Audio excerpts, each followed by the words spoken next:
I'm Rick Probst. And I'm Dan Ratcliffe. Dan and I are pumped to talk to this guy. I'm pumped because I really need his help, and that's why we brought him on the show. He serves as pastor of counseling at the Summit Church in Durham, North Carolina. He also serves as assistant professor of biblical counseling at Southeastern Baptist Theological Seminary. He's got a new book out. We want to talk about it. Brad Hambrick. Brad, how are you? I'm doing well and appreciate the invitation. Absolutely. We're excited to have you on. I was telling Brad before we went on, they have certification courses through Southeastern where you can, kind of get your feet wet on counseling and whatnot. And I'm doing that. And he's been one of the professors, and he's got great stories. He's fun to listen to. He's not a stodgy professor. So I love that. We appreciate that, Brad. Thanks for helping Dan out, too. I mean, yes, Dan needs so much help. Angry with God, An Honest Journey Through Suffering and Betrayal is Brad's latest book. He has a host of books, and you can check them out. We'll give you the details in just a few. Let's start out. Brad, how did you get interested in this particular topic, anger? Yeah, and even saying it that way, the book is really about grief and suffering. And what I found is that for a whole lot of believers, when they go through excruciatingly hard times, the kinds of things that you have to grieve, one of those reflexes in there is anger. And whenever anger's in the room, anger gets all the attention. Whenever anger is on the title of a book, it gets all of the attention. But when somebody looks at us and go, "Why are you so angry?" we don't necessarily feel understood. It's like, I'm hurting, I'm confused, I'm disoriented, I don't get it. Yes, I want answers, and yes, it feels like I need them now, but like, can't you see I'm hurting? And so when it says a subtitle, An Honest Journey Through Pain and Suffering, it's how do we navigate those things that just get us feeling like we're sideways with God, whether we want to admit it or not, to say, what do I do with this? Mm-hmm. And does it feel like, when we're suffering, and it's not something that you would normally think you would be angry about, if you're grieving over the loss of a loved one or something like that, and anger comes up, does it just feel foreign to us? Like, I shouldn't be angry. Why am I angry? Yeah, whether it feels foreign, whether it feels wrong, inappropriate, like there's some flavor of off that we feel because we're like, I love God. I'm a Christian. That, like, I know what he did for me, and I know how much he's done. I know that I can trust him. He said he would never leave me or forsake me. But right now, I don't know what to make of what I'm going through. And that being able to put that disorientation into words, of feeling like I've got a resource that helps me, with a pastor, with a friend, that we can talk this thing through, is really what I wanted to provide in this book. And that's what I love too, Brad. I saw in the press release that one of the statements, it's a good thing to read this book with a friend, have someone walk with you while you're reading it. And I think that's really cool. Sometimes self-help is not help at all. And we need to walk with somebody. So I appreciate you putting that into that. Brad Hambrick, his new book is called Angry with God, An Honest Journey Through Suffering and Betrayal. When you sat down to write this book, you probably, you've encountered so many people that have dealt with this in some form or fashion. Did you have to kind of check yourself first before you sat down to write it and say, wait a minute, maybe I should make sure I'm okay, and then I can go ahead and write this book? How did that journey work for you? Maybe a couple of different paths there. One, in the nature of what I've done over the last 10 to 15 years in ministry and vocation, I've had really what I would call the privilege of walking with a lot of people who have experienced trauma, who've experienced abuse, who have experienced the kind of church conflict that just leaves you disoriented. And none of us are immune from those things. That, it's not as if there's some people who suffer and some people who don't. We live in a really broken world. And the last 3 to 5 years have just intensified that in terms of the background arguments that are there. And was just having this conversation with people that they were really hurting. They really did love God. They didn't know what to do with their emotions. And just being able to differentiate, okay, there is selfish anger. There's James 4 kind of anger. I want what I want and I'm not getting it. And I'm being selfish and I'm being ornery. And somebody needs to tell me to repent. And then there's grief anger. Even back to your oldest models of grief like Kubler-Ross, it was denial, anger, bargaining, depression, acceptance. That there's this innate sense this is not the way it's supposed to be, something I would call more like Psalm 44 anger, where when you get to the end of that psalm, there are lots of exclamation points and not much resolution. The psalm kind of ends hot. It's a lament, but it's a hot lament. And just walking with people and them going, yes, these are the kinds of words that I've been looking for. And they're in the Psalms. These are the words that God gave us to speak back to him. Like, this is my permission slip to talk with God in the honest way that I needed to, that I can do this anger with him. I mean, that's a big emphasis. It's anger with, not anger at. It's viewing God as that ally coming alongside, not the debate partner that I want to tell you something. Yeah, That's so good. And I think oftentimes we're just so afraid to express that, even though it's in the Bible. We see that it's in the Bible and we know that. But when we start to experience that feeling of anger, I've been in a place where I'm almost afraid to express it because I don't want God to think, you're just being silly, just stop it, when he's there to be along with us anyway. Why are we afraid to tell God, I'm just angry? I think because it feels somewhere between irreverent and unwelcomed. And so this is something that it's a parenting thing I did when my boys turned 13 that really fits the flavor of this book. So when they turned 13, I wrote them a letter. If you go to my blog, bradhambrick.com, and you just search in the search feed for Papa's an Idiot. On the cover in a big, bright Sharpie marker, I just wrote Papa's an Idiot. And I said, there's going to come a point where you're up in your room, you're fuming, like you think I'm completely unreasonable about whatever. And you're just up there thinking, Papa's an idiot. And at that point, I want you to get this letter out, break the seal, don't read it before then. And again, the content of the letter, you can find it there on my blog, but it just says, hey, whatever it is that just went down, it's not more important to me than we are. Our relationship is you bring me this letter and we can talk about whatever it was that just went down. And Psalm 44, that's kind of the backbone of this book. I mean, that was kind of the vision for me. Like, God is giving us Psalm 44. He says, you bring this to me, and whatever it is, however confused you are, you're not coming against my will. You're coming at invitation. Sometimes we talk about anger with God and people are like, he's big enough, he can take it. And it's still like we're beating down the door and he doesn't want us in there until we get our junk together and get controlled. And you read Psalm 44 and he says, no, come to me just like that. You're my child. I love you. You're hurting. You're confused. You are welcome to come. I get it. I understand. Life in a broken world is disorienting like that. Yeah. Brad, you mentioned the letters for your boys, which is really cool. How did they respond and how did they use those letters later?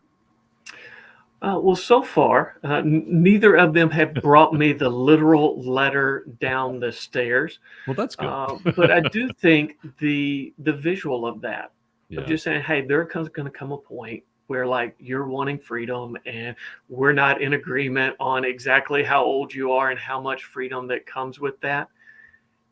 Introducing the conversation in advance lets them know that it's an open conversation. And man, it makes a world of difference in the quality of communication.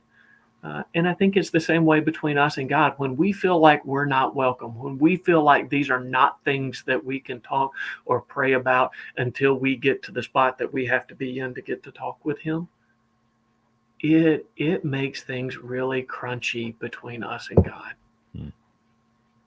We're talking to Brad Hambrick, the author of Angry with God, An Honest Journey Through Suffering and Betrayal.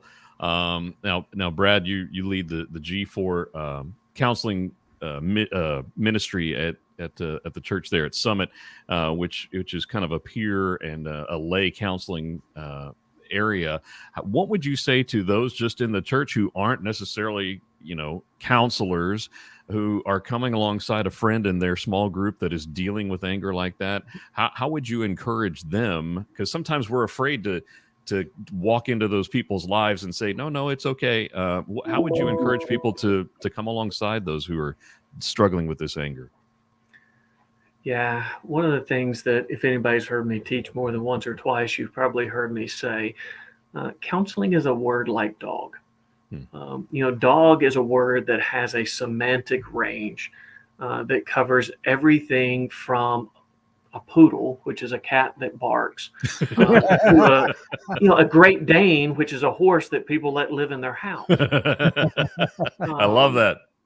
And so when we say like counseling covers everything from just an exasperated conversation with a friend where I'm not really looking for answers. I just want somebody who cares about me, who can hear me, and let me know I'm not alone in the midst of this. Mm-hmm. To meeting with somebody who is highly credentialed in a formal setting where you fill out intake forms and we're working towards a specific goal. I don't try to tell people how they should use the word counseling. Mm-hmm. But as a friend, if you're coming alongside of somebody, be a good friend. Hopefully this resource that when you get to the spot where you're like, I'm not sure what to say next. And, usually, my advice there, if you don't know what to say, ask more questions. And when you're not sure what question to ask, that's a good sign that you need to add somebody else to the team. That's different from saying referral. Referral sometimes comes across as abandonment, where it's like, I don't know what to do with you. Go get help from somebody else. But like, hey, what you're struggling with is hard enough. Mm-hmm. It's perplexed me too. That kind of honors the consternation and the angst of like, I was at my wit's end. And if somebody could listen to me for 45 seconds and give me the answer for what I was looking for, I may be helped, but I also feel dumb. When somebody is stumped with me, it kind of honors the stumpness that I feel. And that friend who will learn alongside of you, whether it's kind of a read through a book like this and have conversations, or, hey, let's talk with a pastor, or a counselor might be nice. And as you talk to them, like I would love to not necessarily go to counseling with you, but learn alongside of you as you debrief the experience with me, if you're willing to let me do that. A friend can be immensely supportive. I mean, back to what Rick was saying, like self-help. Even when self-help is helpful, self-help alone is lonely. And a friend embodies like God's presence, God's with us, God's eyes of compassion, God's ears of understanding in a way that let's not ever downplay the significance of what just a friend can mean in hard times. Yeah. That is so good. Brad Hambrick with us, latest book, Angry with God, An Honest Journey Through Suffering and Betrayal. Dan has the website there. You can check out newgrowthpress.com. And you can also go to Brad's website, bradhambrick.com. Some good stuff there. We want to continue to talk about anger and grief. And again, check out the book. In fact, Brad has a number of books. Dan and I, we were discussing a couple of the books even before we put you on StreamYard today. We'd love to have you back. And it looks like you have a lot of books there behind you. I don't know if those are all your books that you've written. They are not. That's pretty. Have you read every single one of those books? I've read the title of every one of those books. Hey, thanks for joining us today on Faith Talk Live. We're honored to have Brad Hambrick, and the book is called Angry with God, An Honest Journey Through Suffering and betrayal. And one of the questions that I love this. You talk about in the book how anger is often a secondary emotion in a situation. Is there a common first and then anger? And I know depression has got to be in there somewhere. I think you said third, fourth, fifth, something in there. Kind of give us the diagnostic of what we're feeling. Well, primary emotions are usually the safer emotions. They put a buffer between us and whatever it is that's going on. So anger is a very common primary emotion. Secondary emotions are a bit more vulnerable. So kind of the classic, almost to the point of being cliche example of this is, let's say you have a parent who's in the front yard, their child is playing around, and the child moves towards the busy street. At that moment, that primary emotion, like if you ask them, like, what do you feel? I feel afraid. Mm-hmm. And then how do you feel about being afraid for the safety of your child? I'm angry. And so when that parent says, stop right there, don't move. If in that moment you could get down and interview said child and go, how does mom or dad feel at this moment? Anger is going to get all the attention. Mm-hmm. It's sharp, it's direct, it's the safer emotion.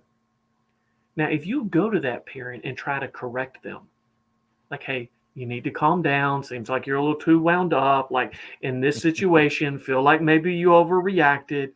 That parent is not feeling, they're going, what, am I supposed to be like sanguine when my child is moving towards them? Tell me what I'm supposed to feel. Yeah. Mm-hmm. Yeah. And so when somebody can begin to see, and this is another illustration of that, I'm mixing metaphors here. You can draw the same picture with a red crayon, i.e. anger, or you can draw the same picture with a gray crayon, like classic kid picture where you draw a house with a chimney and a little bit of smoke and a tree and a car off to the side. You can draw it with a red crayon or you can draw it with a gray. A big part of this book is helping you talk about the things that you've been through in the color of gray, so that the people around you don't back away because you're angry, so that you feel like you're bringing this in an open conversation where, God said, blessed are those who mourn, for they will be comforted. I mean, it's one of the Beatitudes. Like, if that's going to happen, like if we're going to receive God's comfort, we got to trust him with our tears. Mm-hmm. And so how do we understand this grief that flares red in such a way that it becomes approachable in conversation, that we're not defensive as we say it, that, we have to be in a posture of receivability, of like, we want to be receptive to the care that's being offered, before our own defensiveness doesn't get in the way of what God's wanting to give. That's so good. Talking to Brad Hambrick, the author of Angry with God, An Honest Journey Through Suffering and Betrayal. You can find it at newgrowthpress.com. You can also find more information at Brad's website, bradhambrick.com, where you can also find Brad podcasts. You do podcasts. Talk about what you talk about on your podcasts. Well, what we do there, I'm not sure if I named that correctly. You guys would definitely be the ones to tell me here, so we may switch seats. All right. But the resources that we make available, you mentioned G4, which is our support and recovery group curriculum. We have a premarital mentoring curriculum we call GCM, Creating a Gospel-Centered Marriage. And so we make those resources available in 3 formats: written, video. If somebody's a visual learner, they want to kind of see the person talking like we are now, or audio. And so the podcast is the audio recordings of the various teaching segments that support the lay counseling initiatives that we offer here. We do those in the forms of peer support and recovery groups and mentoring ministries. Well, I think it's great information, whether you're wanting to become a lay counselor or just finding information. They are chock full of information. And one thing I've loved about Brad and finding out more about him through the certificate program is just the amount of information he has available on his website that he's gleaned through over the years and just makes available to you. And it's just so helpful. So thank you for doing that and making that available. I appreciate that personally. Absolutely glad to do it. I mean, I'm kind of a nerd. And so if I can read through, not all of these books, but many of them, kind of condense, coalesce it, put it in something where usually when I write something, it's not great words from Brad, it's the assimilated words from a lot of different voices coming together, that hopefully I'm harmonizing it and I'm putting it in a user-friendly format. Yeah. Brad Hambrick, the book's called Angry with God, An Honest Journey Through Suffering and Betrayal. I think it came out, I'm trying to find the paper, in September 26th. And here we are in October. What have you heard from folks maybe that have started to read it, maybe finished it, or even those that you talked to about it before you released it? Yeah, I think the best, the favorite, I'm not quite sure what adjective to put there, encouragement that I've gotten is that the book felt safe and approachable. That, because again, it's a book about pain, suffering, betrayal. One of the things we hit early on is this isn't an answer book, as if our pain were a riddle. When you get a riddle, then the power of a riddle is it creates angst, because it raises some question, and then as soon as you know the answer, all the angst goes away. The riddle is completely disempowered. And oftentimes when we're going through hard times, the natural reflex question is why? Like, why am I going through this? And because we put the question, or we put our angst in the form of a question, people are tempted to give us an answer as if the answer is what's going to make it better. And so chapter 1 is just, your pain is not a riddle. It's a journey. And so this is something that we'll need to navigate and assimilate. That this is something we wish we could just rip it out of our story and throw it away and pretend it never happened. But it's not really an option. And so we're going to assimilate this into our life story, where these painful events, they don't get the last word. They are a hard chapter in an otherwise good story. They are a dark chapter. And we want to honor it as that. But at the same time, we don't want it to be the defining chapter of your life, and it doesn't have to be. Because of the gospel, God gets the last word, and that word is a word of hope. But that doesn't mean we microwave or fast forward through what's hard to get there. We honor the hard, so that the tenderness of God comes out, and that is part of what makes the story good. That is so good. Brad Hambrick, the book's called Angry with God, An Honest Journey Through Suffering and Betrayal. Go to bradhambrick.com, and you can also go to newgrowthpress.com. Brad, thank you so much for your time. I know we know you have a meeting here in just a few. We'd love to have you back in a few months just to kind of check and see, how the book's doing. And Dan and I really can't wait to read this book, because we saw this and started reading through what we have, and it's like, hey, we need this, and we know people around us need this. Let's see if we can get a copy of it. So we're going to read it, and we'd love to visit you again. Let's take a break. We'll be right back. I'm Rick Prote. And I'm Dan Ratcliffe. This is Faith Talk Live.